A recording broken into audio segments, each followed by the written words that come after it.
आप सभी लोगों का हमारे चैनल पे बहुत बहुत स्वागत है। मैं आचार्य श्याम मोहन त्रिपाठी। नागेंद्रहाराय त्रिलोचनाय भस्मांगराय महेश्वराय नित्याय शुद्धाय दिगंबराय तस्मै नाकराय नमः शिवाय मंदाग्निसलिल चंदन चर्चिताय नंदीश्वर प्रथमनाथ महेश्वराय मंदार पुष्पम सुभपूजिताय तस्मै माकराय नमः शिवाय शिवाय गौरी बदनाज वृंद सूर्याय दक्षाय वरनासकाय श्रीनीलकंठाय वृषभध्वजाय तस्मै श्रीकराय नमः शिवाय वशिष्ठ कुंभोद गौतमार्य मुनीन्द्र देवर चर्चित शेखराय चंद्रार्क वैश्व नरलोचनाय तस्मै वाकराय नमः शिवाय यक्षस्य रूपाय जटाधराय पिनाकहस्ताय सनातनाय दिव्याय देवाय दिगंबराय तस्मै श्रीकराय नमः शिवाय तस्मै आकराय नमः शिवाय पंचाक्षरमिदं पूर्णं व्यापसन्निलो शिवलोक मावापनोति शिवेन स मोदते। हर हर महादेव की जय। आज मैं आप सभी भक्त लोगों को भागवत कथा का श्री कृष्ण दत्त का एक प्रसंग आप लोगों को सुना रहा हूं।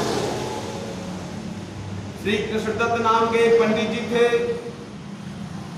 उनकी पत्नी का नाम था सुंदरी। पति और पत्नी दोनों लोग बहुत ही धर्मार्थ थे। अतिथि का स्वागत सत्कार खूब किया करते थे, दान पुण्य खूब किया करते थे। कृष्णदत्त पंडित जी और सुंदरी दोनों जो है अच्छे भाव से दान पुण्य अतिथि सत्कार किया करते थे। एक समय पंडित जी 2-4 दिनों के लिए कहीं टहलने के लिए चले गए थे और सुंदरी घर में अकेली ही थी। उसी समय नारद जी अपनी बीड़ा को बजाते हुए हरिगुणगान गाते हुए जय नारायण करते हुए पहुंचे और सुंदरी ने जब बीड़ा का आवाज सुना तो गई, गेट को खोला और देखा कि कोई ब्राह्मण आए हुए हैं। पंडित जी को ले गई अंदर सुंदरी और अपने आसन पे बैठाया, उनका चरणोदक लिया और स्वच्छता से भोजन बनाया। सोने की थाली में भोजन निकाल करके सुंदरी ने नारद जी को भोजन पान कराया। नारद जी जब भोजन कर लिए तो अति प्रसन्न हो गए। उनके रोम रोम खिल उठे सुंदरी के स्वागत से। नारद जी खुश होकर के कहने लगे, धन्य हो सुंदरी तुम्हारे माता और पिता, जिन्होंने तुमको इतना बड़ा संस्कार दिया। फिर नारद जी ने कहा, धन्य हो पुत्री तुम्हारे वो गुरु, जिन्होंने तुमको इतना बड़ा ज्ञान दिया। कहा, धन्य हो पुत्री तुम्हारे वो गुरु, जिन्होंने तुमको इतना बड़ा ज्ञान दिया। और तैसे ही सुंदरी ने हाथ जोड़ लिया, कहा, भगवान मैंने तो भी गुरु मंत्र लिया ही नहीं है। तो नारद जी ने जो भोजन पान किया था वो सब पलटी कर दिया, बाहर कर दिया उफान करके। सुंदरी घबरा गई कि नारद जी जो भोजन किए थे सब बाहर कर दिए, कौन सा मुझसे ऐसा अपराध हो गया। कहा, महाराज आपने जो भोजन पान किया था वो कैसे आपने बाहर कर दिया, क्यों कर दिया प्रभु, हमसे कौन सा ऐसा अपराध हो गया जो आपने भोजन पान किया था सब बाहर कर दिया। नारद जी ने कहा, पुत्री आपसे कोई अपराध नहीं हुआ, जाने अनजाने में मुझसे अपराध हो गया है, क्योंकि मैंने आपसे पूछा ही नहीं कि आपने गुरु मंत्र लिया है या नहीं लिया है। इसमें आपका कोई दोष नहीं है, ये जाने अनजाने में मुझसे अपराध हो गया। क्योंकि जो गुरु मंत्र लिया होता है वह निगुड़ा आदमी के हाथ का बना हुआ भोजन ग्रहण नहीं करता। जो गुरु मंत्र लिया है वह गुरु मंत्र लेने वाले के हाथ से बना हुआ भोजन पान करते हैं। ये शास्त्र सम्मत है, करना चाहिए। मजबूरी में आदमी ऐसे भी कर लेता है, उसकी अलग बात है। लेकिन जो गुरु मंत्र लिया है वो गुरु मंत्र लेने वाले के हाथ से बना हुआ भोजन करना चाहिए, ये शास्त्र सम्मत है।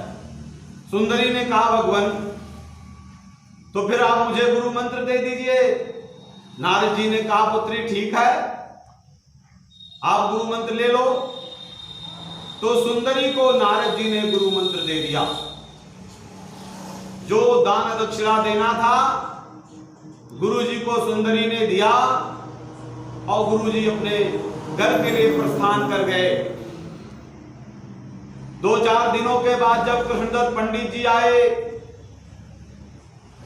और अपनी पत्नी सुंदरी के ललाट में तिलक देखा, गले में माला वगैरह धारण की हुई थी, कृष्णदत्त पंडित जी ने कहा सुंदरी से आपने क्या कर लिया, किससे गुरु मंत्र आपने ले लिया, ये चंदन वगैरह पोछो, ये माला तोड़ करके फेंक दो, अन्यथा मैं तुम्हें मार डालूंगा। सुंदरी ने कहा स्वामी ये तो आपका मेरे ऊपर पूरा अधिकार है, चाहे मुझे मार डालिए, चाहे आग लगा दीजिए, चाहे गाड़ दीजिए, जो कुछ भी इच्छा हो आप कीजिए, आपका पूरा अधिकार है। लेकिन महाराज शास्त्र सम्मत है, शास्त्रों में कहा गया है गुरु मंत्र लेने के बाद त्यागा नहीं जाता, महापाप होता है। इसलिए आपका मेरे ऊपर पूरा अधिकार है, जो आपका इच्छा हो कीजिए। तब पंडित जी का कुछ क्रोध शांत हुआ। पंडित जी का कुछ क्रोध जब शांत हुआ, पंडित जी लगे सोचने कि अगर मैं पत्नी को मार डालता हूं तो पत्नी का पाप भागी मुझे बनना पड़ेगा। अगर मैं पत्नी को घर से बाहर निकाल देता हूं तो हमारे गांव मोहल्ले के लोग हम पर हंसेंगे। ऐसा कुछ सोच करके पंडित जी कृष्णदत्त जी अपने क्रोध को शांत कर लिए। कुछ दिन ऐसे बीता जब कृष्णदत्त की पंडित जी पत्नी सुंदरी जो भोजन बना करके, नाना प्रकार का भोजन बना करके अपने पति कृष्णदत्त को भोजन कराती थी, खूब सेवा करती थी। लेकिन गुरु मंत्र ना लेने की वजह से पंडित जी का छुआ हुआ भोजन वो नहीं करती थी। पंडित जी का सेवा तो खूब करती थी, नाना प्रकार का व्यंजन भोजन बना करके करती थी, लेकिन पंडित जी गुरु मंत्र नहीं लिए थे, नुगड़ा थे, इसलिए अब उनके हाथ का छुआ हो भोजन सुंदरी ग्रहण नहीं करती है। भोजन को थाली में निकाल करके ऐसे धीरे से खिसका दिया करती थी। तो पंडित जी के अंतरात्मा में बड़ा कष्ट हुआ करता था कि जो मेरी पत्नी बिना मेरे जूठा थाली में खाए हुए इसको संतोष ही नहीं होता था, आज वो मुझे थाली खिसका करके दूर से दे रही है। पंडित जी को बड़ा ही कष्ट हुआ करता था कि जो मेरी पत्नी बिना मेरे जूठा थाली में खाए हुए इसको संतोष ही नहीं होता था, आज मुझे थाली खिसका करके दे रही है। अंदर अंदर पंडित जी लगे सोचने और कल्पना भी करने लग गए कि अगर मेरी पत्नी की गुरु जी आ जाते तो कृष्णदत्त पंडित जी ने सोचा कि मैं भी गुरु मंत्र ले लेता। इधर कृष्णदत्त जी ने सोचा, उधर नारद जी अपनी बीड़ा को बजाते हुए हर गुणगान गाते हुए जय नारायण करते हुए चल दिए। और जैसे सुंदरी ने बीड़ा का आवाज सुना, कहा लग रहा गुरुजी आ गए। फिर दौड़ करके गई बाहर और गेट को खोला, गुरुजी के ले आकर के अपने आसन पे बैठाया, फिर चढ़ोदक लिया, फिर स्वच्छता से भोजन बनाया नारद गुरुजी के लिए और सोने के थाली में भोजन निकाल करके दिया। सारी सेवा करने के बाद तब अपने पति के प्रस्ताव को रखा। कहा गुरुजी हमारे पंडित जी भी गुरु मंत्र लेना चाहते हैं और पंडित जी को भी गुरु मंत्र दे दीजिए। नारद जी ने कहा ठीक है पुत्री, पंडित जी से कह दो स्नान करके आ जाए, गुरु मंत्र ले ले। पंडित जी अपना कपड़ा वगैरह संभाले, काखे में दबाए और गंगा में स्नान करने के लिए जा रहे थे। तब तक उधर से एक दूसरे पंडित जी चले आ रहे थे। एक दूसरे से रास्ते में मुलाकात हो गई। उस पंडित जी ने कहा रे भाई पंडित जी बहुत जल्दी में हो, कहां जा रहे हो? कृष्णदत्त पंडित जी ने कहा भैया गुरुजी आए हुए हैं, गुरु मंत्र लेना है, मैं गंगा में स्नान करने के लिए जा रहा हूं। वो पंडित जी कहने लगे तो बड़ी अच्छी बात है, गुरु मंत्र तो लेना ही चाहिए, लेकिन पंडित जी ये तो पितरपक्ष चल रहा है, इसमें शुद्ध कार्य नहीं होते, अशुद्ध कार्य होते हैं, इसमें गुरु मंत्र कैसे ले लेंगे आप?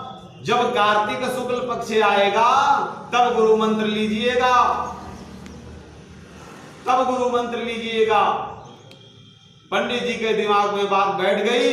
गंगा स्नान करने के लिए कृष्णदत्त जी नहीं गए, वापस रास्ते से चले आए और गुरु जी के पास गए। कहने लगे गुरुजी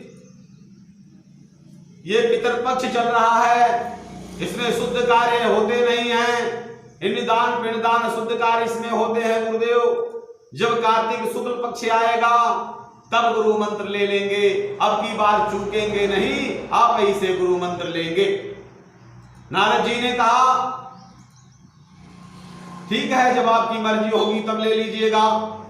मित्रों देखिए पंडित जी से गुरु मंत्र लेना था, अब पंडित जी को ही शिक्षा देने लग गए। कहते दुनिया की कामों में कैसे चतुर हो, मगर गुरु के आगे तू अनजान बन जा। दुनिया में कैसे भी आप चालाक हो, कैसे भी ख्याति प्राप्त हो आपका, लेकिन बड़ों के सामने, गुरु के सामने, माता पिता के सामने अज्ञान बनकर रहना चाहिए, तभी हमारा जीवन सफल होता है। गुरु जी ने कहा कृष्णदत्त पंडित जी से ठीक है, जब आपकी इच्छा होगी ले लीजिएगा। क्या नारद जी को नहीं पता था कि गुरु मंत्र लेंगे, ये पितरपक्ष चल रहा है? गुरु मंत्र के लिए कोई समय नहीं है मित्रों, जब आपकी इच्छा हो तो गुरु मंत्र ले सकते हैं। शिक्षा के लिए कोई, दीक्षा के लिए कोई समय नहीं होता है। नारद जी वापस चले गए। अब कार्तिक शुक्ल पक्ष आया ही नहीं, पति और पत्नी की दोनों की मृत्यु हो गई, कृष्णदत्त और सुंदरी की मृत्यु हो गई। तो मित्रों जब पापी आत्मा की मृत्यु होती है, उसके प्राण को ले जाने यमराज के दूत आते हैं, कीन और विकीन। जब धर्मात्मा आदमी की मृत्यु होती है, उसके प्राण को ले जाने आते हैं धर्मराज के दूत जय और विजय। तो जब पंडित जी की मृत्यु हुई तो यमराज के दूत आए उसके प्राण को ले जाने के लिए, और जब सुंदरी की मृत्यु हुई तो धर्मराज के दूत आए उनके प्राण को ले जाने के लिए, पालकी लेकर के आए। अब पंडित जी के लिए हथकड़ी भाला सब लेकर के आए, पंडित जी को लेकर के गए। यमराज के वहां जब विचार किया गया कि भाई पंडित जी ने कौन सा ऐसा कर्म किया जिससे नरक कुंड में जा रहे हैं, और उनकी पत्नी सुंदरी ने कौन सा ऐसा कर्म किया जो वैकुंठ जा रही है। तो मित्रों हमारे इसी कंधे पे दो गण बैठे रहते हैं, उनका नाम है चित्रगुप्त। वह दोनों पैर के लंगड़े हैं। वह चित्रगुप्त जो दिन में अच्छा बुरा हम कार्य करते हैं सब वो लिखा करते हैं, वही जाकर वहां जवाब देते हैं, वही गवाही देते हैं हम आपका। जब वो बताए तो चित्रगुप्त ने बताया महाराज कृष्णदत्त पंडित जी ने दो पाप किया है। पहले तो इनकी पत्नी ने गुरु मंत्र ले लिया था, तो पता नहीं क्या क्या उसको प्रताड़ित किए, क्या क्या शब्द उसको बोल गए। पहला पाप इन्होंने ये किया, और दूसरा पाप ये है कि पंडित जी ने गुरु मंत्र नहीं लिया था, जितना दान पुण्य किया गुरु मंत्र ना लेने से सब निरर्थक हो गया। मित्रों, जब गुरु मंत्र ना लिया जाए और दान पुण्य करने से सब निरर्थक हो जाता है। इसलिए हमारे प्रभु को देखिए, सबके यहां गुरु हैं और गुरु से ही जो मुझे शिक्षा मिलती है हमारे जीवन का उद्धार होता है। मित्रों, अब वह कृष्णदत्त पंडित जी नरक कुंड में चले गए और उनको कहा, भाई ठीक है जमराज ने कि कोई बहुत बड़ा पाप नहीं किया है, इनको हाथी का जन्म दे दो।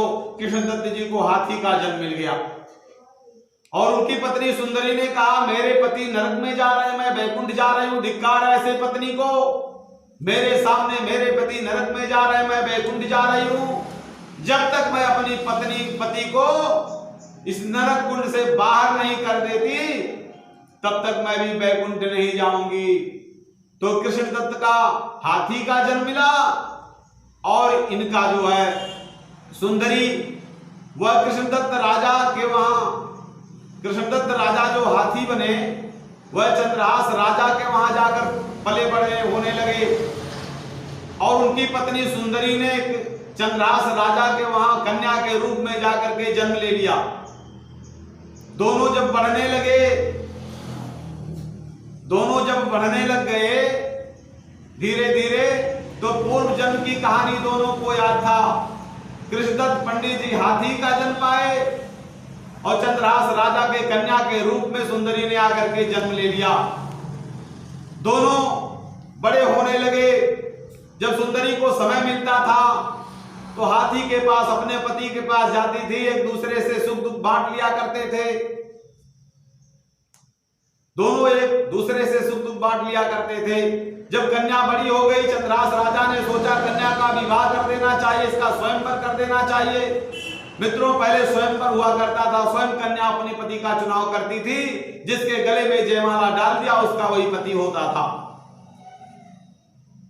जब चंद्रहास राजा ने स्वयंवर का समय डाल दिया तो हाथी को पता हो गया। उसी दिन से हाथी ने अन्न जल ग्रहण करना सब छोड़ दिया, त्याग दिया। वह लगा सोचने, मेरे सामने मेरी पत्नी की शादी होगी और जिस दिन उसकी डोली जाएगी, विदा होगी, उस दिन मैं कैसे देख पाऊंगा, उसी दिन अपने प्राण को त्याग दूंगा, वो हाथी ने सोचा। इसीलिए अन्न जल ग्रहण सब त्याग दिया। राजा के पास खबर गई, हाथी ने अन्न जल ग्रहण त्याग दिया। तमाम नाना प्रकार के डॉक्टर वैद्य को भेजा राजा ने, उपाय किया, लेकिन वह हाथी अन्न जल ग्रहण नहीं किया। कोई रोग हो, कोई तब तो शारीरिक कोई दिक्कत हो तब तो हाथी खाए पिए, उसको तो केवल चिंता थी कि मेरी पत्नी की शादी हो जाएगी, स्वयंवर रचा हुआ है, डेट रखा हुआ है। अब वह जब हाथी ठीक नहीं हुआ, दवा करने के बाद भी सुंदरी ने कहा अपने पिता चंद्रहास से, कहा महाराज, पिताजी हमें हाथी के पास जाने दीजिए, अगर आपका आदेश हो हम जाए, देखे, हो सकता अन्न जल ग्रहण कर ले। राजा हंसे कि मैंने तमाम डॉक्टर वैद्य को बुलवाया, फिर भी उसने अन्न जल ग्रहण नहीं किया और ये कह रही है ठीक है जाओ, तुम्हारी अगर इच्छा है तुम भी जाओ, अपना प्रयास करके देख लो। कन्या गई हाथी के पास, कहा स्वामी क्यों आप अन्न जल ग्रहण नहीं कर रहे हो, क्या दिक्कत आपको हो गई है, क्या कष्ट है, क्या पीड़ा है आपके शरीर में, क्यों आप जो है अन्न जल ग्रहण नहीं कर रहे हो। हाथी ने कहा प्रिय, मुझे शारीरिक कोई दिक्कत नहीं है, मुझे मानसिक दिक्कत है, क्योंकि तुम्हारे पिता चंद्रहास ने तुम्हारी स्वयंवर रच दिया है और जिस दिन तुम्हारी डोली जाएगी, विदा हो जाओगी तुम, तो मैं कैसे देख पाऊंगा, इसीलिए मैंने अन्न जल ग्रहण त्याग दिया, उसी दिन अपने प्राण को मैं त्याग दूंगा, यही सोच करके मैंने अन्न जल ग्रहण त्याग दिया है।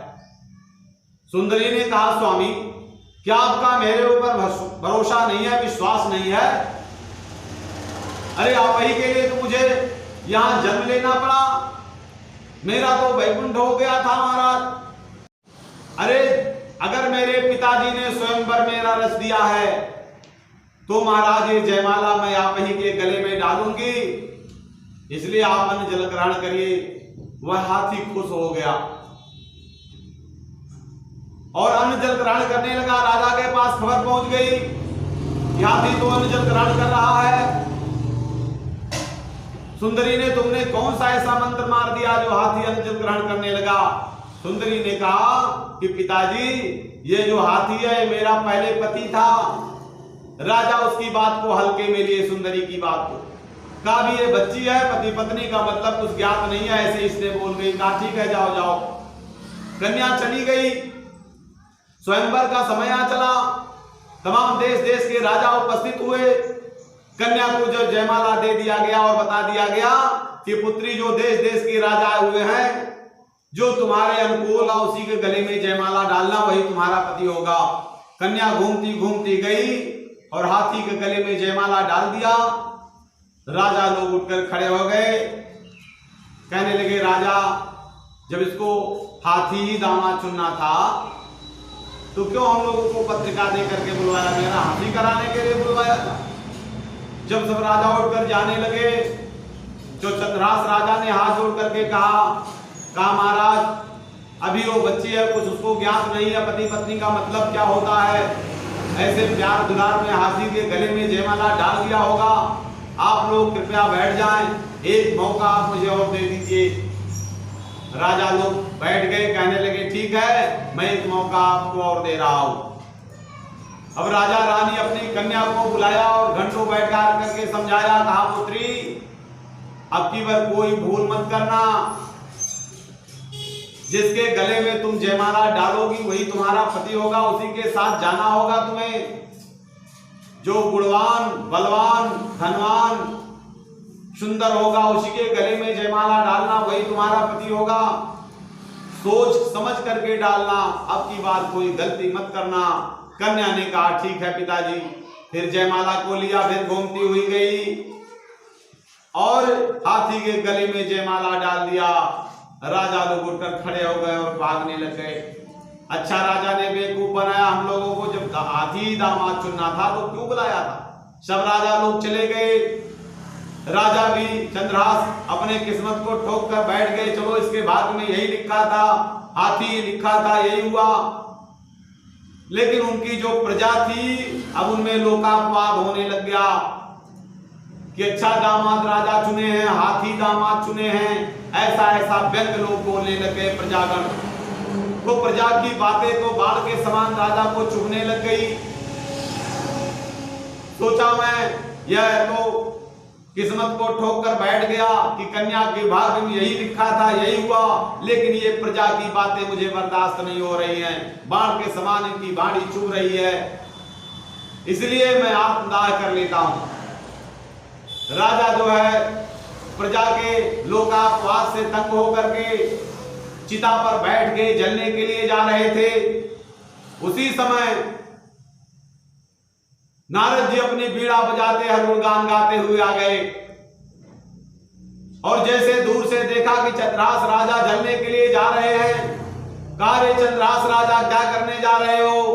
जैसे चंद्रहास राजा ने देखा कि नारद जी आ गए, चिता से उठकर दौड़ पड़े उनके स्वागत के लिए। नारद जी को गए दंड प्रणाम किए और कहने लगे भगवान बहुत अच्छे समय पे आप आ गए हैं, जरा पोथी पत्रा उलट करके देखिए हमारे कन्या के भाग में क्या लिखा हुआ है गुरुदेव। नारद जी अपने पोथी पत्रा को उलट करके देखे तो कहने लगे कि चंद्रहास राजा जो तुम्हारी पुत्री है और ये जो हाथी है, ये हाथी पहले तुम्हारी पुत्री का कृष्णदत्त नाम का ब्राह्मण था पहले जन्म में, और तुम्हारी ये कन्या जो है यह इसकी पत्नी है, इसका नाम था सुंदरी। यह दोनों पति और पत्नी हैं। गुरु मंत्र ना लेने के कारण इनका ये दशा हुआ है। राजन मैं अभी ये हाथी को कान में गुरु मंत्र दे दूंगा, ये 21 वर्ष के राजकुमार के रूप में आपके सामने प्रकट हो जाएगा। चंद्रहास राजा ने कहा हाँ गुरुवर कहा। जैसे हाथी के कान में नारद जी ने गुरु मंत्र दे दिया, ओम रामे रमे रामे मनोरमे सहस्रानाम ततुल्यम राम नाम वरानने। जैसे हाथी के कान में गुरु मंत्र दिया, राम ताड़ा मंत्र दिया, तैसे वह हाथी 21 वर्ष के राजकुमार के रूप में प्रकट हो गया। प्रजा में जय जयकार होने लग गई। धन्य हो राजा जो ऐसे दामाद मिला, धन्य हो पुत्री जो तुम ऐसी पति पाई हो। ऐसा राजा में जय जयकार हो गया, खुशियां मनाने लगे। तो मित्रों, गुरु मंत्र लेना अति आवश्यक होता है, तभी हमारा जीवन सफल होता है और तभी हमारे जो किए कर्म हैं वो हमें प्राप्त होते हैं, हमें मिलते हैं। बोले सियावर रामचंद्र की जय।